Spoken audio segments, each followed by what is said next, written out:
संत सन्यासी धार्मिक, आध्यात्मिक, कथा, प्रवचन ये करते हैं, सामान्यतया हमारे जीवन में प्रकाश डालते हैं। लेकिन जब स्वामी धर्मदेव जी को सुनता हूं तो राष्ट्रीय विचारों से ओतप्रोत होकर के जो जज्बात जो हमारे अंदर भावना भरते हैं, ऐसे राष्ट्रीय संत विरले ही होते हैं। इनको भी मैं नमन करता हूं, प्रणाम करता हूं। हमारे बीच में पार्टी की हमारी प्रदेश अध्यक्षा डॉक्टर अर्चना गुप्ता, ये भी जब से अध्यक्ष बनी हैं लगातार चल भी रही हैं, दौड़ भी रही हैं, गाड़ी को भी दौड़ा रही हैं। इतने कम समय में अगर कोई एक प्रदेश के अध्यक्ष के नाते 25,000 किलोमीटर की यात्रा की है तो हमारी बहन अर्चना गुप्ता ने की है। कोई जिला छोड़ा नहीं है, कार्यकर्ताओं का कोई वर्ग छोड़ा नहीं है। लगातार सामाजिक समस्याओं पर भी विचार करती हैं और आज के इस कार्यक्रम की तैयारी में आपकी भी एक विशेष भूमिका है। हमारे यहाँ बहुत से नेता बैठे हैं, बहुत से सज्जन बैठे हैं, बहुत से इन सब कार्यक्रमों में आगे बढ़ाने के लिए हमारी साध्वी क्या नाम, गुरु माँ वो भी बैठी हैं, संत बैठे हैं, राव साहब बैठे हैं, राव नरवीर कहते मैं भी बैठे हैं, संजय भाटिया बैठे हैं, सुधा यादव बैठी हैं। यानी जितने नाम लिए जाए उतने कम हैं। लेकिन आज विषय नामों का या इस प्रकार की चर्चा का नहीं है, बल्कि आज विषय जैसा सीकरी जी ने अपना दायित्व तो मेरे ऊपर टाल दिया। चोपड़ा जी ने कहा कि सारे कार्यक्रम की भूमिका बताएंगे। उन्होंने कुल मिलाकर के क्या समझा क्या नहीं समझा, उन्होंने अपने स्थान पर मुझे बुला लिया कि भूमिका बताएंगे। मित्रों, हम सब जानते हैं हमारे बीच में बहुत ऐसे लोग बैठे हैं जो जिनके परिवार स्वयं इस त्रासदी के पीड़ित हैं और सब लोग प्राय इस त्रासदी के बारे में वर्षों से चर्चा होती है। खास करके ये उत्तर भारत का क्षेत्र और बंगाल का क्षेत्र, पूर्वोत्तर, पूर्वी भारत और ये उत्तर भारत, ये इस त्रासदी का प्रत्यक्षदर्शी एरिया है। स्वयं भुक्तभोगी लोग यहां बड़ी मात्रा में रहते हैं। तो भी इतना ही मैं बताना चाहूंगा कि ये दिन 14 अगस्त, 15 अगस्त, ये दोहरी भावना का एक दिन है। 14 अगस्त हम उस विभाजन को याद करते हैं। विभाजन के बारे में कहूं तो हम अपने देश को मां मानते हैं, भारत माता मानते हैं। ये गुलामी की जंजीरों में जकड़ी हुई भारत माता, इसको आजाद करने के लिए हम निकले थे। आजादी तो मिली, लेकिन दुखदायी पहलू ये भी है कि भारत मां के दो बाजू ये काट दिए गए। दो बाजू काट करके भारत मां को हमने जो आजादी दिलाई, बहुत बड़ी पीड़ा भी उस दिन के साथ जुड़ी हुई है। एक पश्चिमी पाकिस्तान था, एक पूर्वी पाकिस्तान था, बाद में पूर्वी पाकिस्तान बांग्लादेश बन गया। एक पंजाब और सिंध में से कट के हिस्सा निकला, दूसरा बंगाल में से कट के हिस्सा निकला। आजादी चाहिए थी, ऐसा नहीं कि नहीं चाहिए थी, लेकिन आजादी को प्राप्त करने की जो जल्दी थी उसकी कीमत हमको चुकानी पड़ी।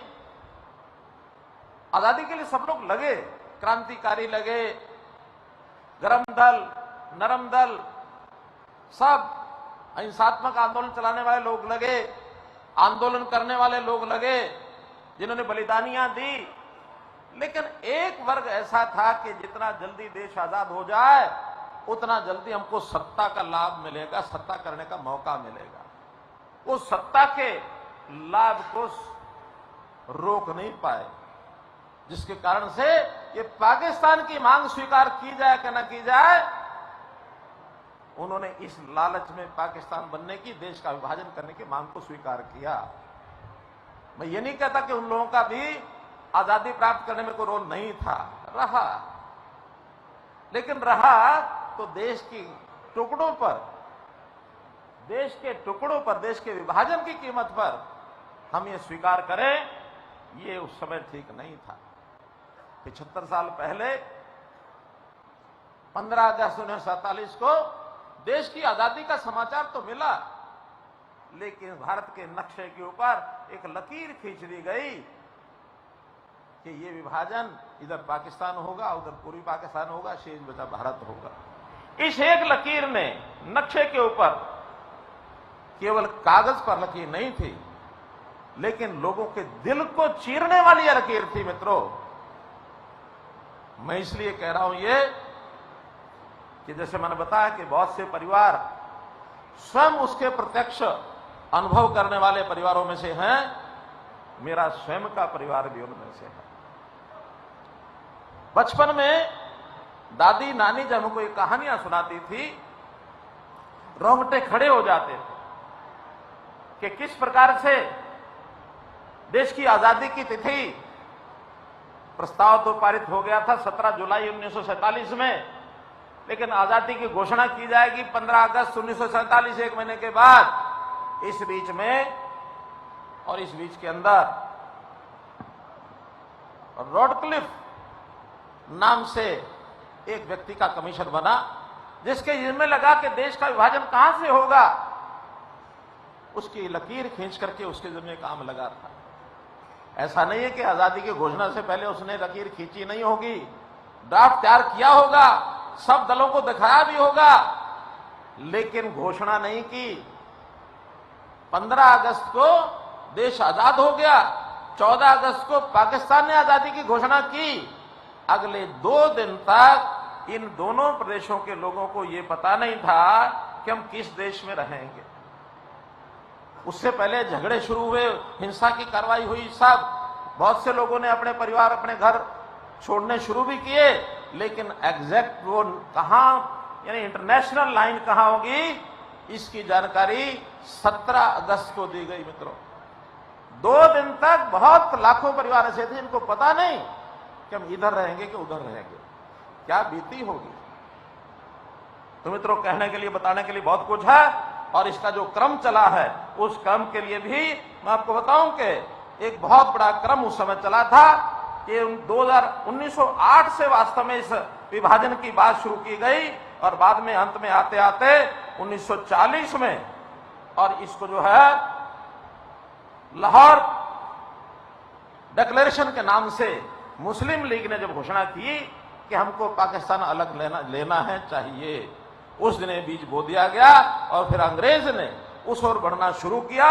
और उसके बाद जुलाई 1946 में, बल्कि उससे पहले डायरेक्ट एक्शन शुरू हुआ अगस्त में, लेकिन जुलाई में नेहरू जी ने जो उस समय कैबिनेट मिशन योजना बनाई गई थी, उस कैबिनेट मिशन योजना के अंदर यह तय किया गया था कि कौन कौन सा प्रांत किधर किधर जाएगा। उसने एक मोटा मोटा प्रारूप तैयार किया, लेकिन नेहरू जी ने यह घोषणा कर दी कि इस डायरेक्ट एक्शन, ये जो हमारा जो उस समय का कैबिनेट मिशन की कांग्रेस की जो योजना थी, वो संविधान सभा उसको लागू नहीं मानेगी, कोई जरूरी नहीं है माने कि ना माने। उस दिन से और पक्का हो गया कि विभाजन तो निश्चित से होगा ही होगा। और उसके बाद एक से मुस्लिम लीग ने जो घोषणाएं की, डायरेक्ट एक्शन की जो घोषणा की, ये भी 1946 के अंदर देश में हिंसा फैलाने के लिए पर्याप्त थी। चाहे बंगाल था, चाहे पंजाब था, नौखली था, इन सब स्थानों पर डायरेक्ट एक्शन की 1940 में अगस्त में जो घोषणा की गई, खूब मारकाट मचनी शुरू हो गई। और उस मारकाट के बाद दोनों तरफ से लोगों को इस विभाजन और विभीषिका को सहन करने के लिए और अपने आप को बलिदान करना पड़ा। मित्रों, इस लड़ाई में जैसा मैंने बताया, अगर ये राजनीतिक तौर पर थोड़ा और मजबूती दिखाते तो शायद इससे हम बच सकते थे, लेकिन बचा नहीं गया, और उसमें ये विभाजन हुआ। और विभाजन के समय जब जनता इधर से उधर आने लगी, हम सबको मालूम है कि किस प्रकार कहां लोग जो है जाकर के बसने लगे। बहुत बड़े कैंप लगाए गए जगह जगह के ऊपर और इन कैंपों में लोगों को बसाया गया, चाहे वो आने वाले लोग उस पाकिस्तान, क्योंकि उस समय पाकिस्तान नहीं था, वास्तव में तो पूरा भारत एक था। और जब लोगों को लगा कि देश अलग एक टुकड़ा बन रहा है, उसका नाम पाकिस्तान रखा जाएगा, भारत कैसा नहीं रहेगा, तो वो जो सब लोग हम में से ऐसे हैं जिनका अपने देश से प्रेम करते हैं, हम भारत से आज के भारत में जाना चाहेंगे, वो जो भारत जो जिसको पाकिस्तान कहा गया वहां नहीं रहेंगे, ये देशभक्ति का प्रतीक था उनका। और जो लोग उस समय लाहौर, रावलपिंडी, मुल्तान, लालपुर, गुजरांवाला, शेखपुरा, सियालकोट, जंग, मियांवाली, डेरा गाजी खां, इन क्षेत्रों में बड़े हिंदू और सिख दोनों परिवार पलायन करके यहां से आने लगे। मैं हिंदू और सिख परिवार इसलिए कह रहा हूं कि एक बड़ा विवाद उस समय सिख समाज में भी हुआ। सिख समाज को लुभावना नारा दिया गया कि आप पाकिस्तान के साथ आ जाओ।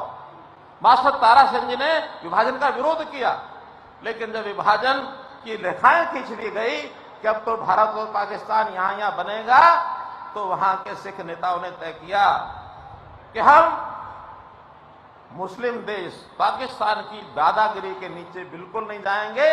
हम यानी हिंदू और सिख ये एक हैं, अगर हम रहेंगे तो हिंदुस्तान में रहेंगे, भारत का जो आज बचा हुआ प्रदेश है उसमें हम जाएंगे। तो एक बहुत बड़ा निर्णय उस समय सिख समाज की ओर से लिया गया। मैं उनका आभारी हूं कि उन्होंने देश को सर्वोत्तम महत्ता दी, क्योंकि सिख समाज में देशभक्ति की कमी नहीं है।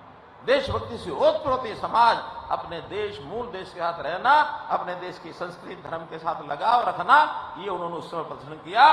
तो इस नाते से इसके बाद फिर सिंध में भी कराची, हैदराबाद, शुक्र, शिकारपुर सहित सिंध के बड़े ऐसे क्षेत्र हैं जहां से सिंधी हिंदू परिवार वो भी वहां से पलायन करके और उनको भी इस देश में वापस आना पड़ा। इसी प्रकार बंगाल का भी विषय है, चाहे वो उत्तर पश्चिम बंगाल हो, चाहे उसमें इधर का फ्रंटियर एरिया हो, पेशावर, कोहाट, बन्नू, हिंदू सिख वहां से भी आए। बलूचिस्तान और क्वेटा के आसपास के लोग भी हिंदू परिवार इधर आए और बंगाल के हिंदू परिवार पश्चिम बंगाल, असम, त्रिपुरा, भारत के अन्य हिस्सों की ओर विभाजन में गए। तो ऐसे बहुत से ऐसे उदाहरण दिए जा सकते हैं जहां से लोग रातों रात चले, और जब विस्थापित चलने लगे तो उनको आने का जो तरीका था उसके अंदर वो रेलगाड़ियां, पैदल काफिले, बैलगाड़ी, ट्रक, सैन्य वाहन, जो जिसको मिला, निजी वाहन, पैदल, यानी इतनी बड़ी संख्या में पलायन इतिहास के अंदर बहुत कम मिलता है। ऐसा कहा जा सकता है कि लगभग 1.5 से 2 करोड़ परिवार इन हिस्सों से छोड़कर और भारत में आए। मूल भारत में वो आए। 1.5 से 2 करोड़ परिवार कम नहीं होते मित्रों। जहां तक शहीदों की संख्या है, रास्ते में बहुत हिंसात्मक कार्रवाइयां हुई, रेलगाड़ियां काट दी गई, महिलाओं को उनको अपमानित किया गया, उनकी इज्जत लूट ली गई, बच्चों को गायब हो गए, और बहुत कई बार तो बहुत एक भावनात्मक तरीके से लोग जो सुनाते हैं, जो हमें बताते हैं कि नौजवान बेटियों की गर्दनें और वहां के मां बाप ने उनको गर्दन उतार दी कि हमारी बेटी का अपमानित ना हो, इसको कोई ले ना जाए, इसका शील भंग ना हो, अपने हाथों से मार दिया। एक बूढ़ी मां, नौजवान उसको पहाड़ी के ऊपर से धक्का मारता है कि मां तुझे मैं सुरक्षित ले जा नहीं सकता, तेरा शील भंग ना हो, तुझे कहीं ना कहीं मुसलमान उठाना ले जाए। उन्होंने धक्का मार के खाई में गिरा दिया। यानी ये हमारे सब लोग, आप बैठे हैं, ये सब बैठे हैं, पुराने पुराने लोग यहाँ, डॉक्टर तेन यहाँ बैठे हैं, ये भी एक बार कहते थे कि किस प्रकार की और ऐसी पीड़ा। रमेश आहूजा जी, ये हमारे सुभाष सुधा जी, ये सब लोग इन चीजों को जानते हैं कि किस प्रकार से वो त्रासदी हुई है। मित्रों, पुनर्वास के लिए जब लोग वहां से आए तो जगह जगह अपना सहारा लेने के लिए कैंप बनाए। वो अंबाला में हो, करनाल में, पानीपत में, रोहतक में, हिसार में, गुड़गांव, सोनीपत, सिरसा, कुरुक्षेत्र, फरीदाबाद, कुरुक्षेत्र में तो बहुत बड़ा कैंप लगाया गया। यहां सेवा करने वाली संस्थाएं भी बहुत आई और उन संस्थाओं ने भी यहां भरपूर काम किया।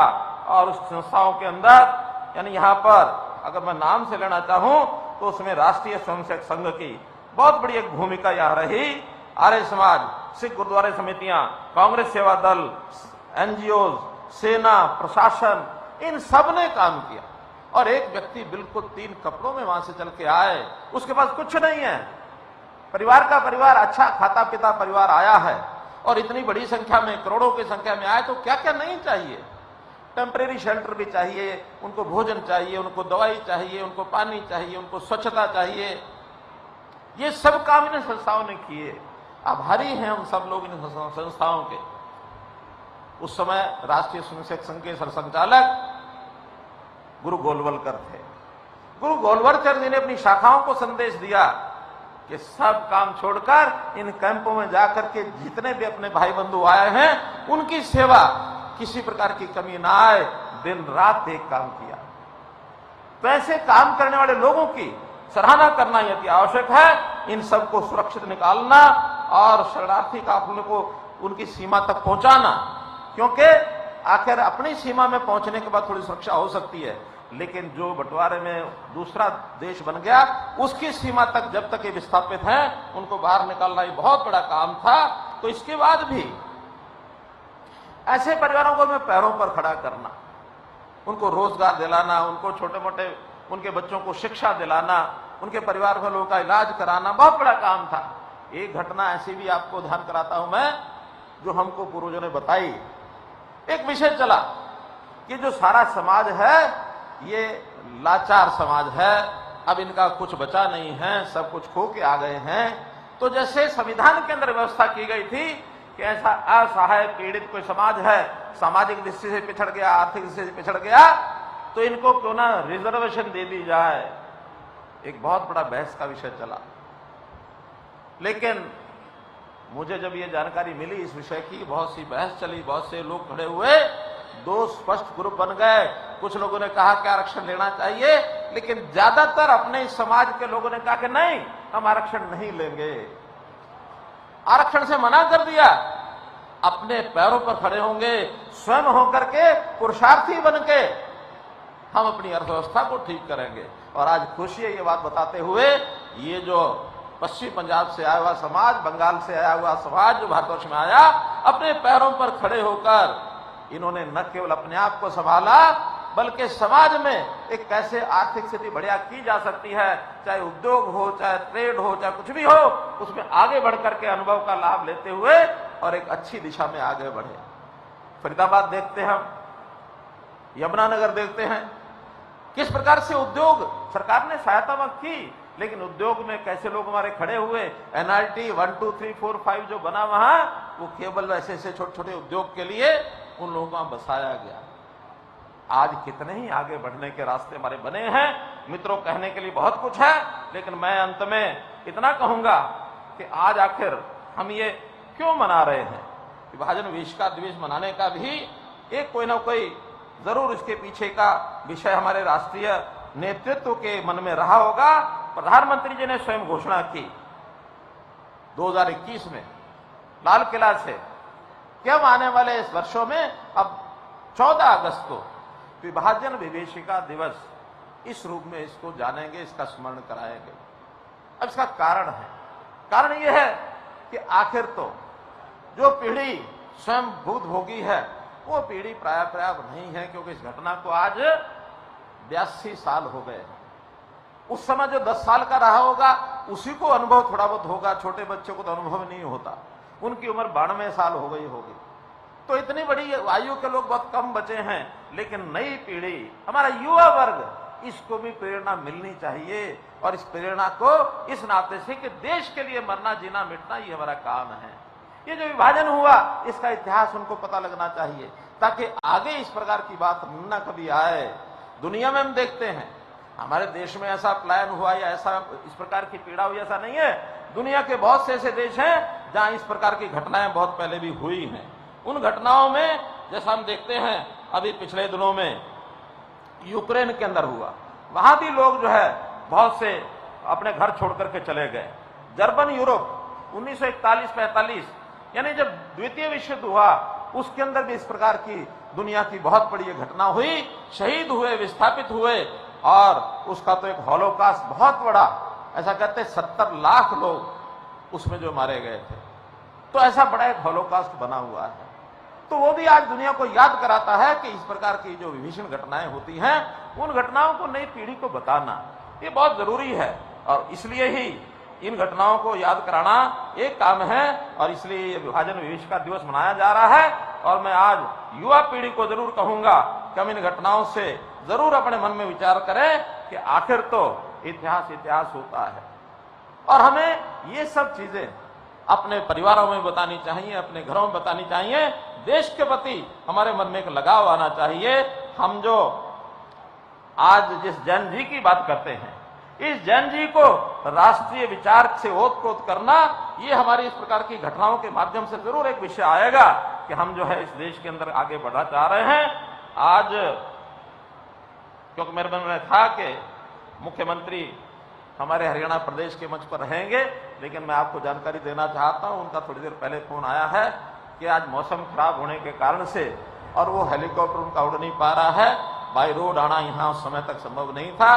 तो उन्होंने कहा कि मेरी ओर से राष्ट्रीय अध्यक्ष जी को और आप सब लोगों को भी बता दें कि उनकी कठिनाई के कारण से वो नहीं आ रहे हैं, वरना वो आते नहीं भी आए हैं तो भी मंच से मैं एक बात जरूर कहूंगा कि आखिरी विभाजन का जो विषय है, इस विषय को हम अपनी नई पीढ़ी को अगर बताना चाहते हैं तो एक काम जरूर करना चाहिए कि हम अपने पाठ्यक्रम की पुस्तकों में, चाहे वो 6ठी से शुरू करें चाहे 9वीं से शुरू करें, विभाजन विभीषिका का एक पाठ जरूर अपनी पाठ्य पुस्तकों में, न केवल हरियाणा में बल्कि मैं राष्ट्रीय अध्यक्ष जी के माध्यम से जरूर देश भर के अंदर भी शिक्षा विभाग में इसको लागू किया जाए, ऐसी मैं अपनी ओर से मांग करता हूं।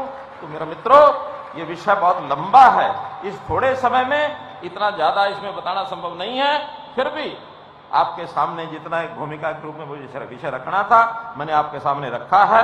कोई बात इसमें और छूटी होगी तो बाकी जो वक्ता है वो उसमें से रखेंगे।